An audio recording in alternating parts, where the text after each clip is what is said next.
Hai pemirsa, selamat datang kembali di channel Loker Citu. Di video kali ini saya akan membahas lowongan khusus laki-laki. Bagi kamu laki-laki yang tidak mempunyai ijazah, bisa menonton video ini sampai selesai supaya kamu paham bagaimana alurnya dan cara melamarnya. Sebelum saya lanjut video ini, saya berikan kesempatan untuk Anda sekalian untuk subscribe dan like serta share supaya kamu menjadi yang pertama kali ketika saya mengupdate tentang video lowongan kerja ini. Oh ya pemirsa, yang saya maksud laki-laki di sini adalah Anda yang berumur 19 sampai 40 tahun, maksimal 43 tahun, yang masih lajang atau yang sudah berkeluarga. Bagi kamu yang sudah berkeluarga, bisa membawa anak dan istri kamu untuk bekerja di lowongan kerja ini.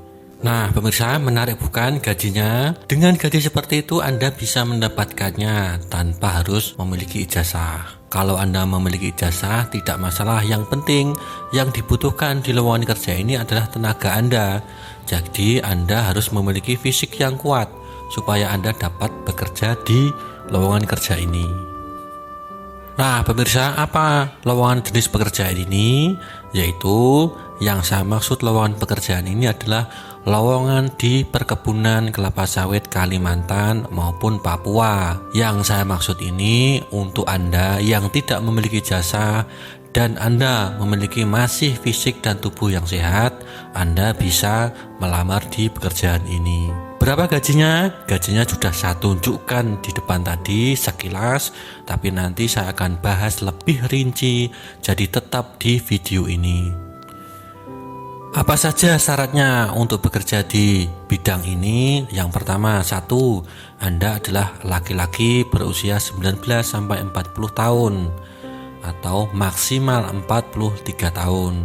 Anda bisa laki-laki yang lajang atau belum menikah, atau laki-laki yang sudah menikah, bisa berangkat sendiri atau nanti membawa anak dan istri pemirsa. Anak dan istri pemirsa ini adalah nanti menjadi tanggungan daripada perusahaan. Tanggungan ini dalam arti yang saya maksud khususnya adalah anak Anda.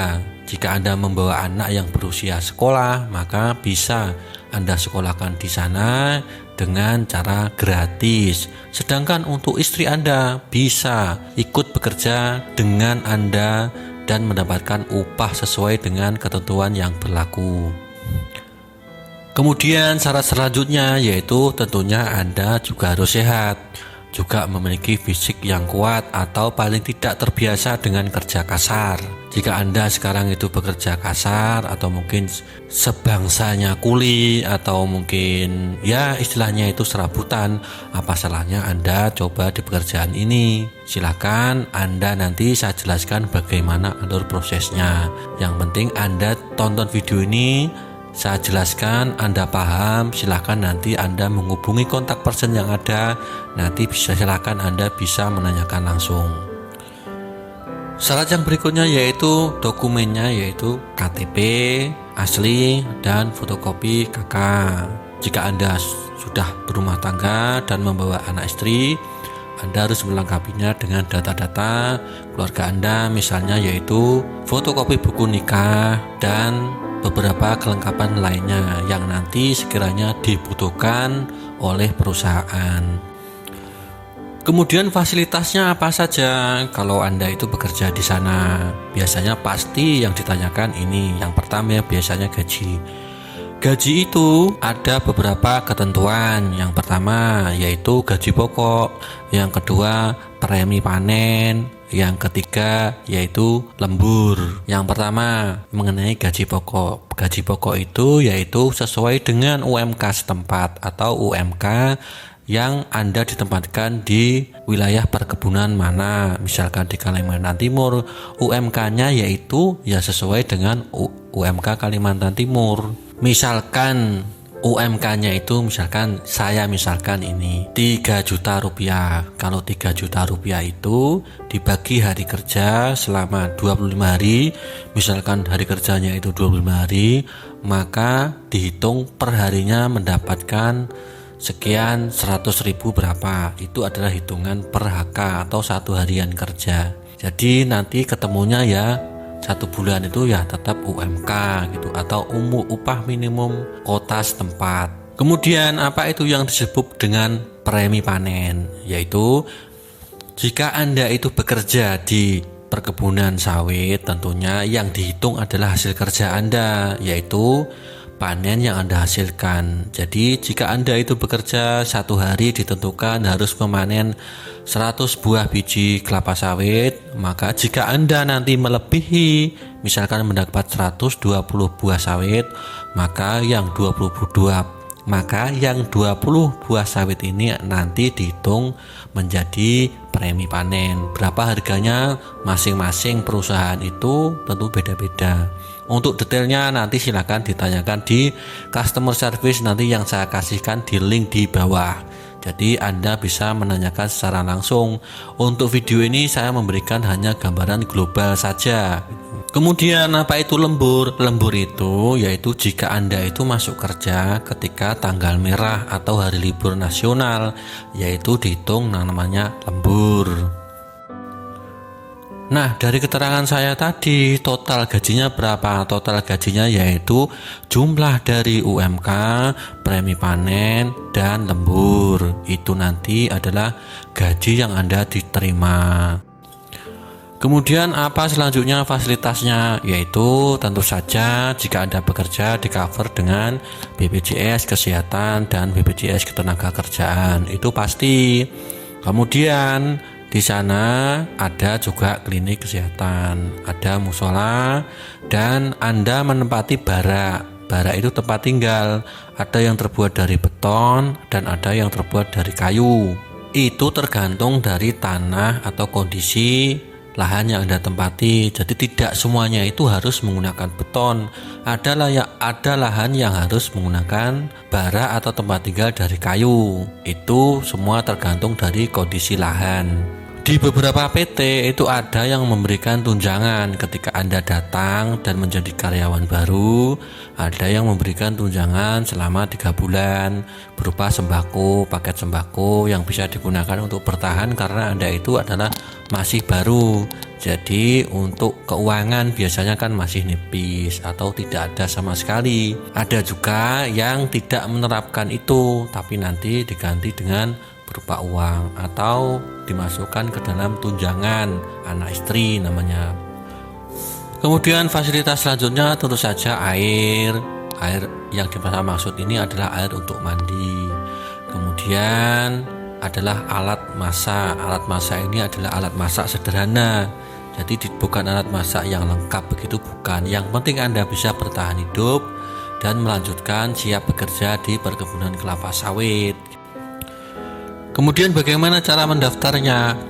Biasanya perkebunan kelapa sawit itu merekrut tenaga kerja itu diserahkan ke pihak ketiga, yaitu di sini saya menyebutkannya yaitu agen perekrut atau CV atau berupa PT, pengerah jasa tenaga kerja. Jadi mereka tidak langsung merekrutnya karena memang operasional sangat mahal. Memang ada berapa banyak CV itu adalah sangat mempengaruhi dalam perekrutan. Terutama CV-CV ini adanya itu di Jawa karena memang biasanya itu perekrutan itu dilakukan di Jawa. Tapi jika Anda berminat walaupun dari wilayah lain Anda bisa, tapi harus datang ke kantor tenaga kerja itu untuk mendaftar gitu. Banyaknya agen tenaga kerja itu biasanya itu menimbulkan persaingan tidak sehat karena mereka juga ditarget untuk mencari tenaga kerja ini.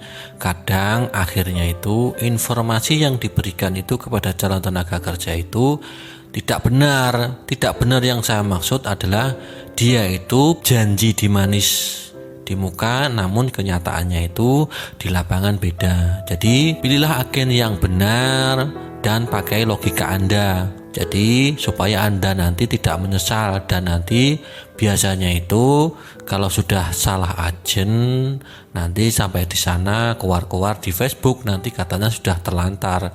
Itu karena Anda itu juga salah juga memilih agen. Maunya yang manis-manis tapi ternyata itu di sana tidak sesuai dengan harapan. Dalam memilih agen atau CV perekrut tenaga kerja ini, usahakan itu yang memiliki kantor atau yang memiliki izin dari Depnaker dan izin untuk melakukan perekrutan tenaga kerja. Bagaimana caranya? Jika nanti Anda itu chat dengan customer service-nya, paling tidak tanyakan. Biasanya itu minimal punya website resmi lah.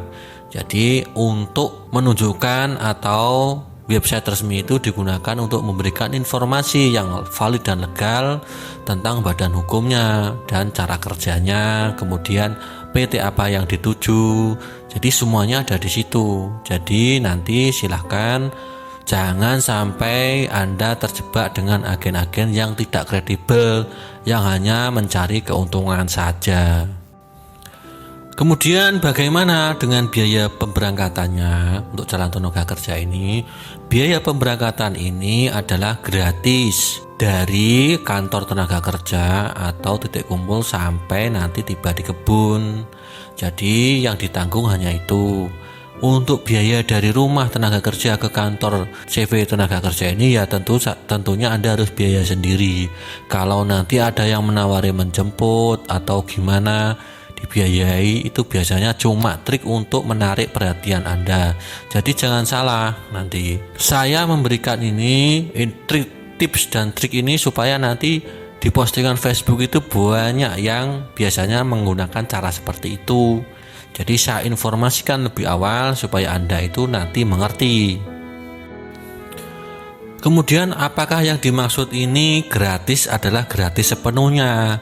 Tentu saja tidak. Makanya saya memberikan gambaran supaya Anda paham. Yang pertama, jika Anda seorang pemilik kebun kelapa sawit dan memberangkatkan tenaga kerja dari Jawa sampai ke Kalimantan, misalkan dengan biaya 2 juta per orang. Dengan biaya 2 juta itu, apakah yang akan Anda dapat dari pekerja itu nanti apa? Nah, yaitu sebagai imbal baliknya, pekerja itu juga harus bekerja dengan giat dan rajin minimal 3 bulan lah. Jadi nanti biaya yang Anda keluarkan untuk merekrut tenaga kerja itu sudah balik modal gitu. Jadi yang dimaksud gratis ini yaitu Anda itu juga harus memberikan manfaat, yaitu dengan bekerja ke perusahaan. Jangan nanti ikut daftar bekerja tapi sampai di sana itu baru turun kapal ternyata sudah ada teman atau keluarga yang menjemput. Itu namanya Anda itu sudah melakukan pembohongan dengan niat awal. Jika Anda diteruskan ke pihak hukum, Anda nanti juga akan terkena pasalnya penipuan gitu. Jadi jika Anda memang niat bekerja, ya harus bekerja dengan giat dan rajin gitu. Jadi imbal balik kepada perusahaan itu ada. Makanya di beberapa perusahaan sekarang itu untuk biaya pemberangkatan itu ada yang ditanggung karyawan, yaitu dengan cara dicicil per bulan. Jadi tidak harus istilahnya dicicil full bulan pertama gajian, nanti kan juga habis. Dicicil 3 bulan mengembalikan biaya pemberangkatan itu. Ini digunakan karena banyak tenaga kerja yang juga istilahnya itu yang seperti saya katakan tadi melakukan penipuan. Jadi pura-pura kerja, nanti sampai di sana baru seminggu 2 hari aja udah janjian sama temannya dan kabur, kemudian ikut sanak saudaranya di sana atau di Kalimantan sana. Jadi ini adalah tindakan yang sangat merugikan dan tidak benar. Jika Anda bergabung dengan kerja di perkebunan kelapa sawit ini, Anda itu cukup modal KTP dan fotokopi KK saja sudah bisa bekerja. Jadi tidak perlu istilahnya neko-neko. Sekarang mana ada sih pekerjaan itu yang segampang ini? Kenapa Anda tidak coba gitu? Kalaupun di sana itu di Facebook itu kesannya itu angker, serem, ya itu tergantung orangnya atau pekerjaannya yang bermasalah. Sekarang di antara pemberangkatan yang 100 orang, mungkin 5 orang yang tidak kerasan itu ya itu wajar. Kemudian keluar-keluar di Facebook menyalahkan yang kebunnya enggak ini, enggak itu, ya ternyata karena dia sendiri tidak mengerti prosedur yang ada di kebun perusahaan sawit itu gitu. Lalu bagaimana dengan cara memilih agen yang baik untuk bekerja di perkebunan kelapa sawit ini? Saya sudah sertakan dan referensikan yang mana agen tenaga kerja ini yang selama ini memiliki track record bagus. Saya sertakan link di bawah supaya Anda itu nanti tidak susah-susah mencari, dan saya sertakan nomor kontak personnya. Jadi Anda nanti bisa langsung bertanya secara detail supaya Anda nanti tidak menjadi korban agen-agen nakal yang memberikan hanya janji-janji manis kepada Anda semua gitu. Oke, sekian penjelasan dari saya. Simak terus, nanti saya akan kupas tentang mafia dunia sawit. Apa itu mafia dunia sawit? Nah, tunggu saja videonya. Makanya subscribe dulu pemirsa, dan nyalakan lonceng notifikasinya supaya nanti ketika saya update itu Andalah yang pertama menerima notifikasinya. Sekilas tentang mafia dunia sawit itu bisa dari perusahaannya, yaitu oknum-oknumnya yang saya maksud. Kemudian juga bisa dari agen tenaga kerjanya, juga bisa dari tenaga kerja itu sendiri begitu. Oke? Jika video ini bermanfaat silakan bagikan. Subscribe itu gratis. Share itu gratis. Saya doakan nanti rezeki Anda tidak akan habis sampai 7 turunan. Oke? Sampai jumpa.